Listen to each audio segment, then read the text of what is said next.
Welcome to the front line of wrestling storytelling. This is the Sports JEDI Network channel, where the force of fandom meets the future of wrestling media. Live an unfiltered and exclusive one-on-one with the man behind the rising empire, TNA Wrestling and Anthem Sports, Carlos Silva.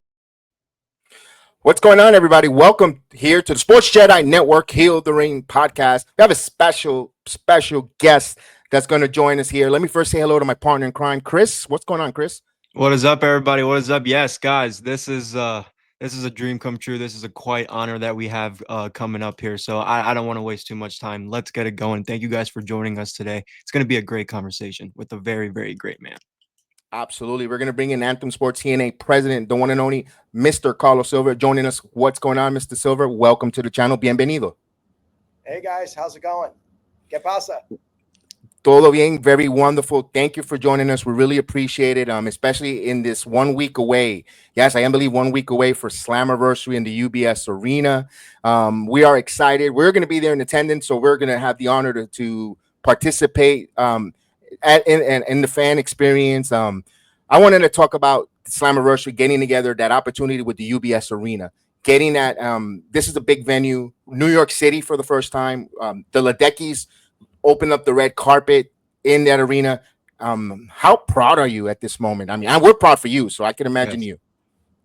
It's really great, and I'm so glad you mentioned John Ledecky. John has been so helpful as we've gone on this journey over the last 6 months together to get where we are. These things don't come together in a second, but I think we've been building from January all the way to this moment. We were at a couple of Islanders games earlier this year doing some promotion with Joe Hendry and Masha and I think Casey Navarro and just had a great time. The fans loved it. It's such a beautiful arena, the biggest stage and the biggest city and the best city in the whole wide world. So we're just excited to be building towards this. And I think on July 20th, we're going to have our biggest show ever. And I'm glad you guys are going to be there, and we're looking forward to seeing all the fans there as well. Awesome. I'm really excited. Yes, sir. My question for you is, I'm a big MMA guy, and you're a big MMA guy yourself. My kind of question too, because I know a lot of people who were in the MMA world and then kind of transferred into the wrestling business, like yourself. You've done a really, really great job in the MMA scene. Now you're doing a really, really good job as TNA President. What was kind of the challengers or the difference, or how is that shift going from MMA to now being full-time around wrestling, promoting, going around city to city? How's that experience been in that transformation for you, sir? Yeah, the first thing for me is I got to stop referring to everyone as fighters. I got to remember that they're fighters and they're wrestlers. So I get kicked in the shins by my wrestling colleagues on that all the time, but that's okay. Look, there's a lot of similarities. There's a lot of similarities in the live events business, and I've been in the live events business. A bunch of my teammates that are with me have been in and around many of the things we've done over the years. I think there's so many similarities. In fact, many arenas that I'd been to in World Series of Fighting and Professional Fighters League, we're going back to with TNA Wrestling. You might also know that we also have Invicta Fighting in our portfolio, and working with Shannon. We're doing some great stuff with women's MMA as well. But there's a lot of similarities between the two. And look, what's key is that you fill up these arenas. You provide a great product for the fans. The thing for me that's been such a pleasant surprise is the fandom in wrestling it's unmatched. I mean, we've been earlier this year was one of my first shows. We were right in the outskirts of Dallas in this great arena, and it was a very cold day by Dallas standards, maybe in the 30s, maybe a touch 40 degrees, might have even been drizzling outside, and there were 4,000 people outside the arena waiting an hour before, lining up so that when the doors open, they could get their merchandise, they could sign up for meet and greets, and they could get great seats. And I got to tell you, it was great to see, and it continues to build. And I just think, look, I think pro wrestling fans are the greatest fans in the world. They're sort of unmatched around sports and entertainment. And God bless them. They get to see their stars in the ring. And I hope TNA is providing a great show for them, because they seem to be supporting us in a big way. TNA is doing phenomenal, sir. Absolutely. Seeing since you've been coming on as president, seeing the growth month to month, seeing now, packer houses, bigger houses, the collaboration with the WWE and NXT, the growth. It seems like the expansion is just continue to grow and organically. Doesn't feel forced. It doesn't feel, um, yeah, it just feels so organically, naturally. I'm excited to see what's next. I know there's been rumors about the weekly episodic TNA showing. Is that probably a short term goal, a long term goal? Maybe bringing in like kind of a TNA kind of performance center for the future for wrestlers. Also, Invicta FC. Maybe get some more female fighting MMA. I know yourself, father of two young ladies, doing wonderful things in the world of female combat sports as well as professional wrestling. How proud does that make you, though?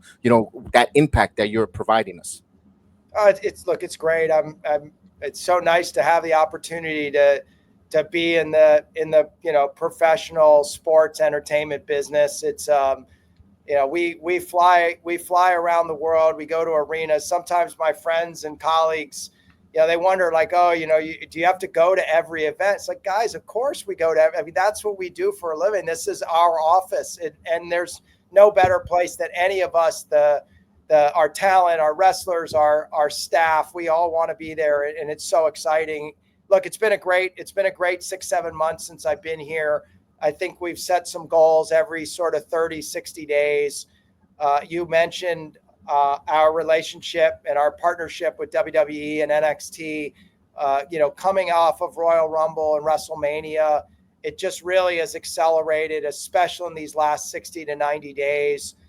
The Joe Hendry, Trick Williams storyline, the changing of the belt, bringing Mike Santana in, having Moose at Madison Square Gardens Theater against Obafemi, Jordan Grace, going and becoming part of the WWE NXT roster, and it just keeps going and going. And now we're bringing Mike Santana, and we've got a title match with Masa and JC that's going to be happening at Slammiversary. I mean, it just keeps getting better and better, and I think it's a testament to the team and sort of the positive partnership approach that I think we're taking, and how much we appreciate WWE and NXT doing the same.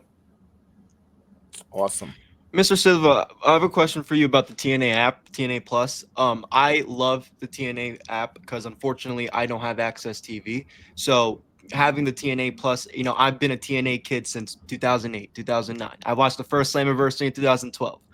So going back and be able to watch all of those and now keep up with the modern wrestling, and now you guys air it live on every Thursday. How has it helped your audience and your viewership in terms of TNA app, especially when, like I said, a lot of people like myself don't have access? How important has the TNA app been for you guys? It's super important. It continues to grow. We're well over 21,000 subscribers now to TNA Plus. Great awesome. Fans. Congratulations. That get, to your point, they not only get to see our pay-per-views or our PLEs or our weekly Impact show, but they get access to the entire library. The team that's led by David Clevenger on my digital side, who's worked with me for years, they continue to do a great job with social. Our marketing team, led by Andrea Paganelli, that is filling up arenas and helping us with merchandise and helping us to market across all these platforms to continue to grow. And I think, look, in the world that we live in, there's no one way that people consume anymore. We know that. This is a completely unbundled world. I've lived through it over the last 25 years. And you need to provide ways that people can watch however they can watch. And that's what we're going to continue to do as we continue to build our distribution strategy, with Access TV, with other TV outlets, with our TNA Plus app, as well as what we're doing with other digital and streaming apps, including YouTube and others, to make sure that everyone that wants to be a fan can be a fan.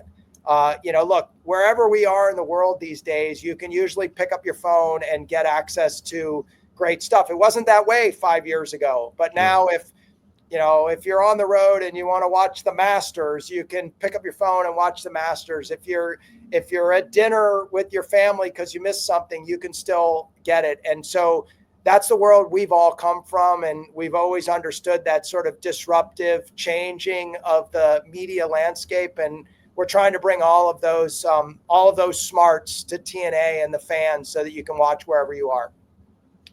I love it. I love that fan experience, that closeness there, and I love the way you continue to do and strive for just a level of excellence. It's like, speaking of level of excellence, I know you're getting ready for that triathlon, and I know you are a man of fitness and getting yourself into shape. Do you bring that into your business world or vice versa? Give us a little bit peek. Tell us a little about you. I mean, we're talking about TNA. Let us know. Get just a little bit about you. We would like to know, Mr. Silva. Look, I like to. I'm fighting Father Time, and I think we all need to fight Father Time a little bit and push him back. I try every day to get out there. I'm swimming, biking, and running every day.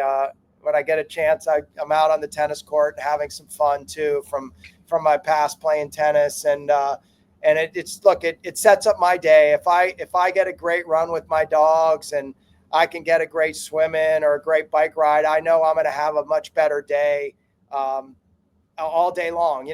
We all work hard, and I can have a much better work day if I can get my morning fitness in.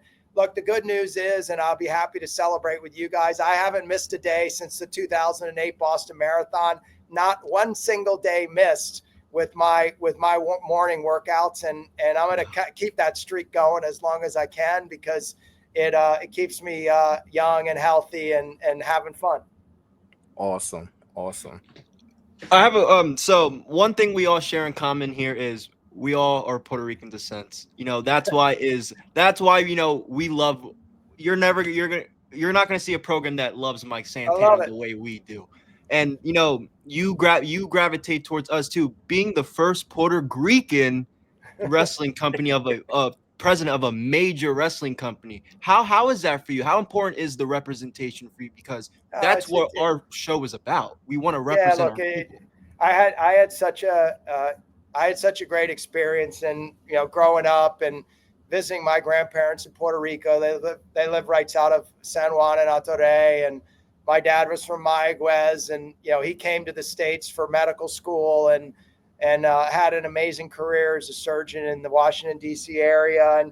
And going and spending my summers in Puerto Rico and spending time with my grandparents. It's funny, we did Subway Mania yesterday. We had a lot of fun with that. And there was one of the guys was there with a Dorado t-shirt on for whatever odd reason. And I was like, Dorado? And he's like, oh yeah, that's right where I'm from. And I was like, I spent so much. My uncle was out at Dorado. We would always visit my Tío Gio out at Dorado, and and now with Mike Santana and him being a Puerto Rican, I'm not 100% Puerto Rican. My dad's Puerto Rican. My mom was Greek, which is why I make the joke that I'm a Puerto Rican. So, but it's great. It's great, and look, that's what's really great too about being in New York City.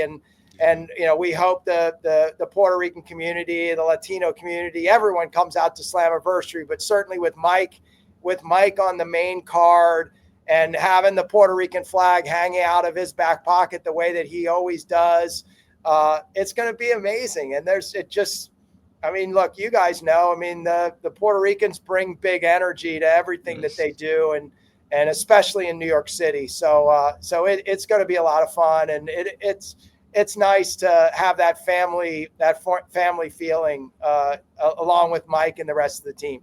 Absolutely. Awesome. Yeah, speaking of family feeling, I've seen the video. I've got it in the back there where you reward a MVP or an outstanding performer each and every event, live event, pay-per-view. From us looking in from the outside, from 10,000 feet away, like they say, to me, that's very important when someone recognizes anyone for their hard work or even for the minimum thing. To me, as a fan, I love that. I'm gonna be totally honest with you.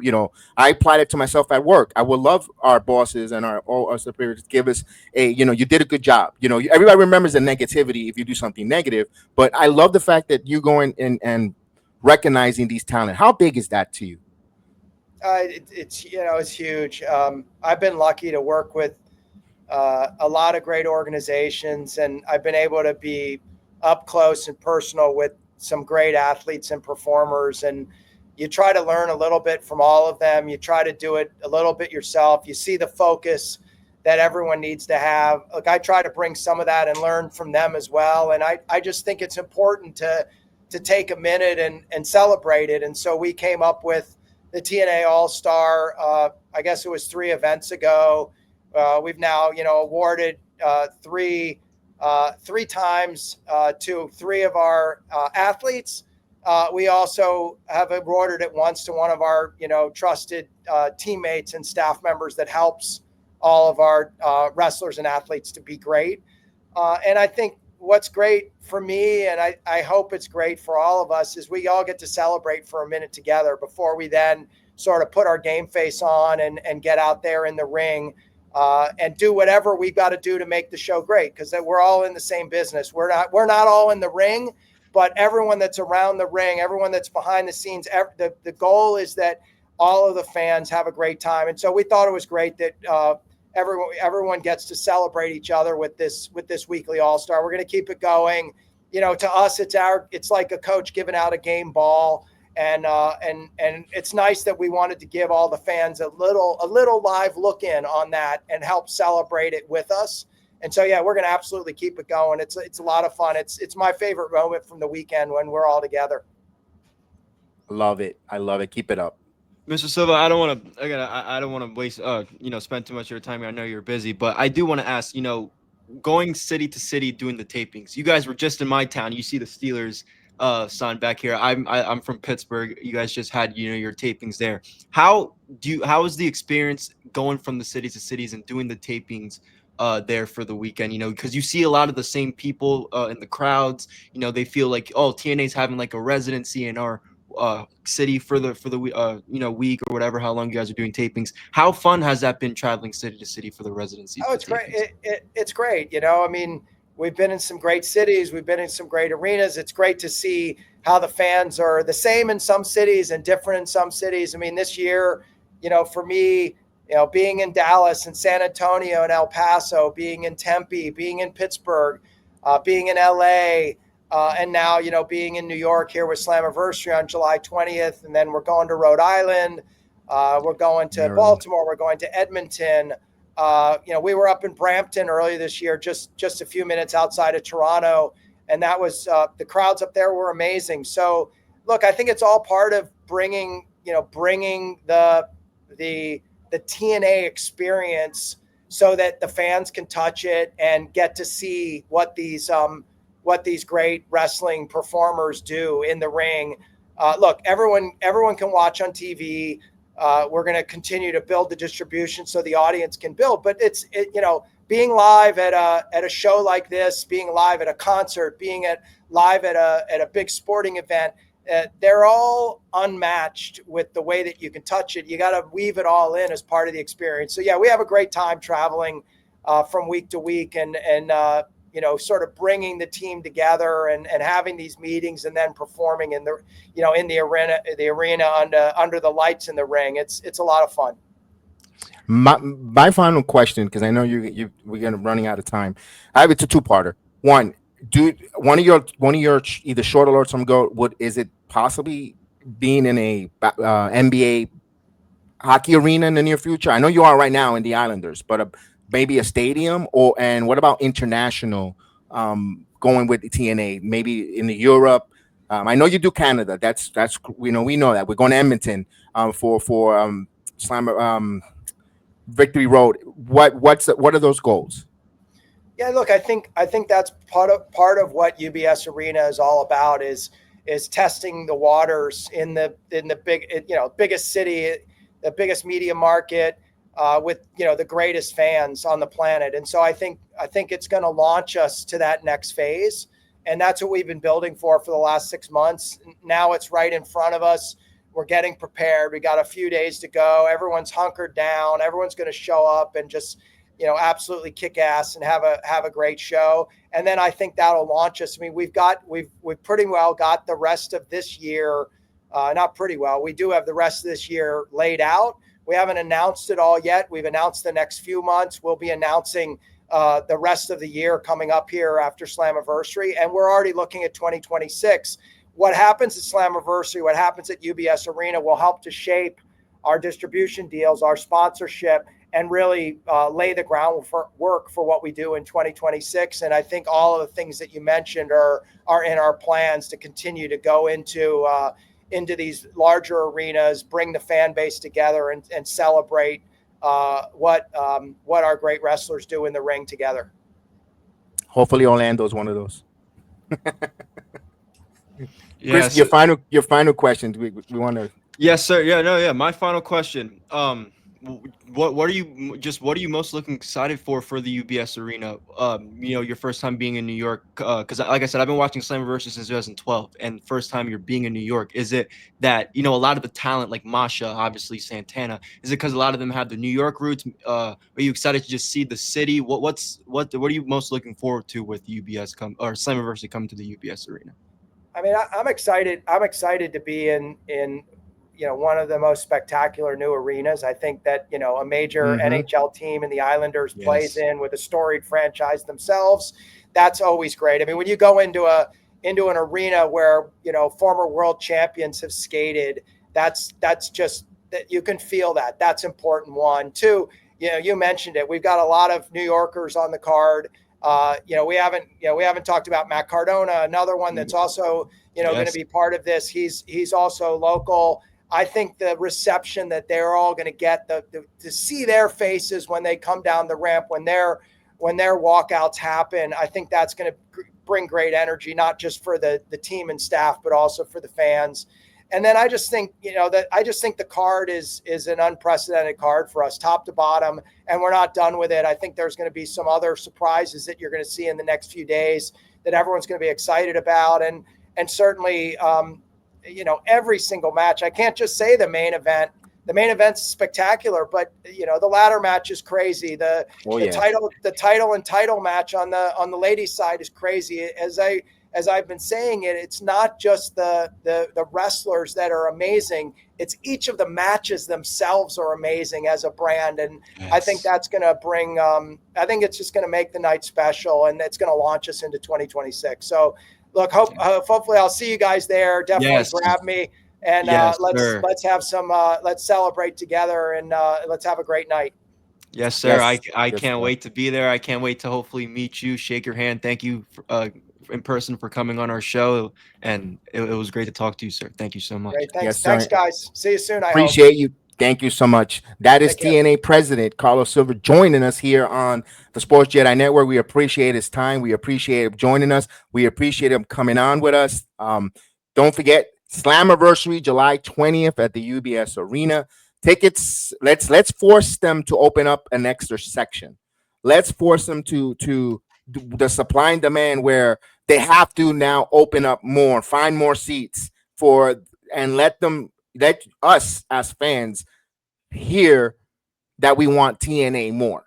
We want them in bigger arenas. We want them, to be, no pun intended, make an impact in this professional wrestling atmosphere in 2025, 26 and beyond. They've always been around. They always had a footprint in the wrestling business, but let's make them now and let's elevate them even more to another level of excellence. So to UBS Arena, July 20th, if you could get it on the TNA Plus app, pay-per-view, if you're not going to be in the New York metropolitan area like we are, we are going to be there. We'll definitely see.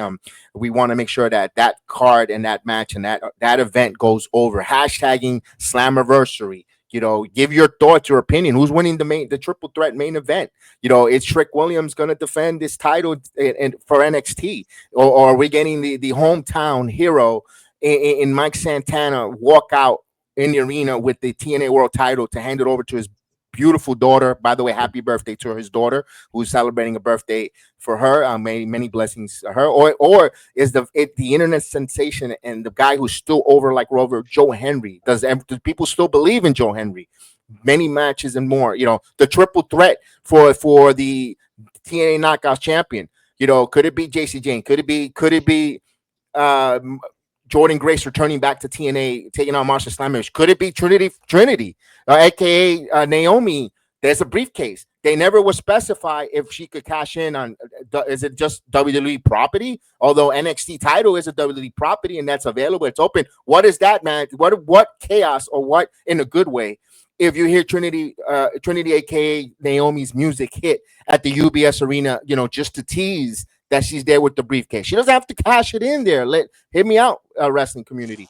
But if she teases with the briefcase showing there, holy crap moment. People are going to be talking about it because you didn't expect that. So those are things that are out there. We're not even talking about the possiblest youngest X Division champion ever in Leon Slater taking on the Mountain Man, the big obstacle that is called Moose. Could Leon Slater do it? Can he beat that, climb his Everest and conquer the title, the X Division title? All that and more. We also have the tag team knockouts. The Iconics, aka the Inspiration, back against Ash by Elegance, the Elegance brand. That is so much great there. And I didn't want to mention Cardona. Matt, we didn't leave you out because your match was not announced yet. I didn't want to get into that right. without being announced. Yeah. So, but we're not in the business of spoilers. We're not in the business to spoil it. Yeah, we're not dirt sheet. We're here to interview and hear people tell their story. But now that we heard that he is going to, Cardona could possibly be on that card, I'm excited because I want to see the Long Island guy. Matt Cardona lives a couple miles away from me in Orlando, Florida. He's building a new home. Great. I get to see Cardona in person. Love it. Not only that, you get the People's Champion, who I call the People's Champion, in Indy Hartwell, taking on one of the most villainous ladies in all of professional wrestling, in Tessa, who's doing a phenomenal job. But she draws that nuclear heat. She knows what she's doing. In a world where they say there's people that don't get, there is no more villains. Well, look at Tessa. She's a villain. All of that. There's so much story with TNA, Chris. I'm excited. I can't wait to be there with you and with Chef Dan. Let's go. I can't wait, man. That's the beauty of it. I get to watch some wrestling. This is my first pay-per-view. Again, I mentioned when we just had Mr. Silva on, which it was phenomenal. I mentioned to him, I've been watching TNA since 2007, 2008. Watched my first Slammiversary 2012. The fact that I get to be there live, with a guy that I consider a friend here in Kev, with Chef, another friend of mine, just to meet up in person while we've been doing this stuff to go watch a show together. It's really special. It's something cool. It's something fun. So I'm really excited for this. I'm excited for the show. I know we wanted to spend more time on, a little bit more on the main event because those are our guys, and that's the match of the show. But every single match you see back there is going to be a quote unquote 5-star. It's a non-miss event. I encourage everybody, go watch Slammiversary on July 20th. We're talking about 5-star event, Chris. Sorry to interrupt, but we didn't even talk about Cedric Alexander Mustafa Ali. Talk about 5-star. Yeah. Talk about a match where a lot of the people, again, know their history. I've gotten the privilege to see these guys go at it a little bit in 205 Live in Orlando. In this a couple summers ago when I was in high school, it's great. Again, this match, like you mentioned with Tessa and Indy, another match in the card that doesn't have a title, but it's ultimate uber babyface, like Kev says, the people's champ. Because when Kev used to go watch her in NXT, she was beloved. Everybody loved her. Tessa is the complete opposite. So that arena is going to be obviously banging for Indy to beat Tessa, and I think it's just going to be great energy and vibes around, like Carlos said on our a couple minutes ago here on our show. So it's a much watched event. Again, if you can't be at the UBS Arena, watch it. TNA Plus, buy the pay-per-view anywhere you can. Watch it because you do not want to miss this show. Absolutely, you don't want to miss this show. It's going to be one of those awesome show. We didn't and talk about the tag team ladder match that Mr. Silva was talking about. You've got the Nemets, you got the Hardys, you First Class could possibly win their first tag team titles together. Casey Navarro, a local kid from the backyard of the tri-state area, could be catching TNA tag team gold. You've got the Rascals, now with Marlon Reed, I believe, or I don't know if Trey Miguel is clear yet. We don't know. We'll find out tonight on the injury report from TNA. And by the way, we will be going live on the TNA Watch Along because we are the unofficial home of the TNA Watch Along and TNA podcast on the Sports Jedi Network, on the Playback app. So come watch us. Absolutely there, and definitely. But first and foremost, before we say goodbye, I also want to give a special thanks to Ross Foreman. Ross Foreman, Vice President of TNA Media Relations. Thank you for the opportunity. We appreciate giving us this opportunity, allowing the president of Anthem and TNA to come on our platform, bless us with 20 minutes, of his time. Great. Thank you so much. You don't know how much appreciative we are for that opportunity. And of course, I hope you guys enjoyed it. I hope you guys, saw the insights. We heard his time in Father from Maya West, his time in Puerto Rico and Dorado. It's great to hear from Carlos Silva to know, it gives hope for a person like me and Chris, siendo puertorriqueño. Yeah, we could, el sueño. If you work hard like he does, gets up in his routine, and you can see with the triathlon, it doesn't matter if you're Puerto Rican, it doesn't matter what, if you work hard, you can achieve and climb that mountain. But for us being, and they're saying, you're from the Bronx or Puerto Rican, you only have a limit or something. Bullshit. The man showed us that anything could be possible with hard work, dedication, doing the right thing. That was a great inspiration. Just where he's at in his position in life. To me, that's a big one. Thank you again, Mr. Silva, for joining us. Again, Ross Foreman for allowing us the opportunity, and also inviting us to allow us to be in part of the UBS Arena at the Slammiversary, Chris. So I'm good. I'm ready to say goodbye because we have to get ready for another stream for TNA tonight. Watch along. So get in there. Watch along with us. Comment in the video. I wanted to thank. Hey, we saw your comments in the chat, but we were so limited with the time. We didn't want to. We want to acknowledge you. We're going to acknowledge you, everyone here as well. For Chris Killer 3, my brother Chris Denver. Thank you, brother. Because I know you were. I couldn't say anything because of confirmation, but I really wanted you to keep up with this, watch it, because me and you go way back. When TNA, before I joined this, and when nobody in the community wanted to talk about TNA wrestling with me, Chris the Killer Denver did. He talked about TNA wrestling with me. So shout out to Chris. Thank you for watching, brother. Yes. Ismael Rosario, thank you again. I appreciate the love. I appreciate the support. Thank you for joining us in the stream. Thank you for writing the comment. Appreciate everyone that watches. Normally we get a lot afterwards. For those that are going to watch after, don't forget, after you post your comments and all that stuff, check us out in the playback. We want to continue to make a no pun intended, an impact in the community in the interview. Don't forget, also I want to put over the Respect the Craft podcast for Ray Sanchez, who joined us yesterday. He has a big independent show coming up the day before Slammiversary. We're going to be there as well. So tickets for that event is still available. So we're going to be there in person. If we would love to meet folks. Hey, we watch you. We would love to say thank you for the support. Shake your hand. I personally, not take a picture with you because as a fan, I wouldn't mind taking pictures. So if you're photogenic, I wouldn't mind taking pictures. And be at the UBS, come up. Yes, for me, it would be. It'd be like, wow, thank you. That's a way of saying thank you. Yeah. So with that said, man, we thank everyone again. This was an honor, a privilege. And I cannot be more than humbly say thank you. So we'll see you next time here on Sports Jedi Network. We're going to review the card, give our thoughts on who's going to win, and on that. So look for that video out, as well as a lot of events happening this weekend. So always don't let life pin you. Always kick out. Don't get yourself over, and may the sports be with you. We'll see you next time, ladies and gentlemen. Que Dios me lo bendiga.